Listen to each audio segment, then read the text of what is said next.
My name's Mela Wallace, but I do a lot of my work under the title of High Visibility. Already I had found an interest in making more tangible work when I got to uni.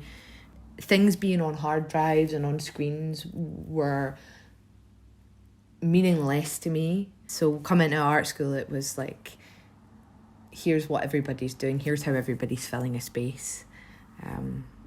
What can you do? I felt really compelled to direct all my attention into this new method I'd found, and then sort of subsequently textiles in general.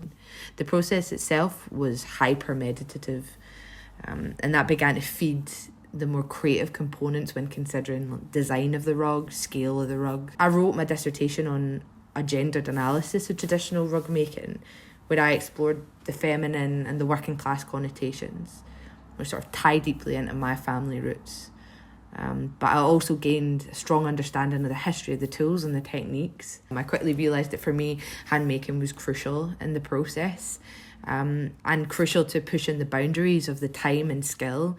Compositionally, there was a switch, and the designer sensibility that I'd always admired from my dad and the communities of graffiti and sign writers that I'd always surrounded myself with. It began to drip feed in.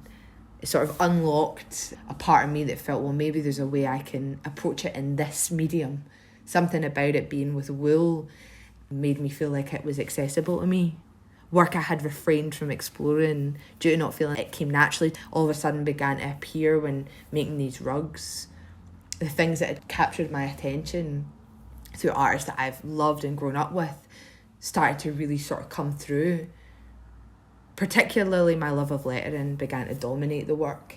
Something about having a domestic method for these signs, these literal words, it felt like a light bulb moment, and I didn't want to do anything else ever again. Just letters in wool forever.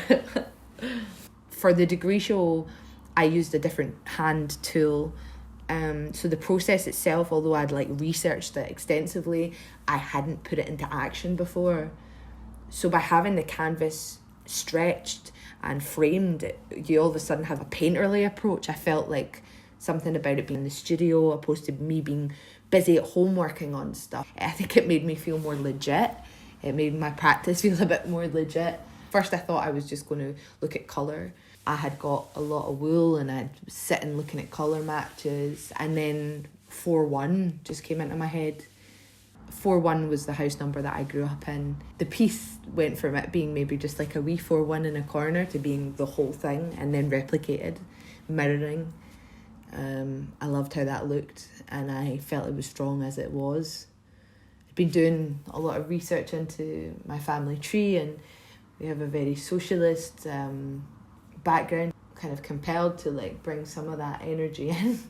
Wasn't quite sure how.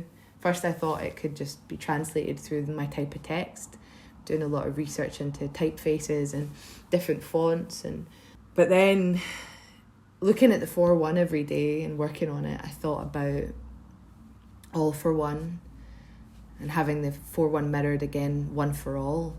It felt like it sort of said everything I wanted it to say through all the sort of obscurities and difficulties within families. They're all part of what I'm making. I feel I'm somewhere in the middle of all of it. And that goes beyond my bloodline. That's the community and the place I'm from. So it seemed like it sort of wrote itself. And I've never had a project do that before.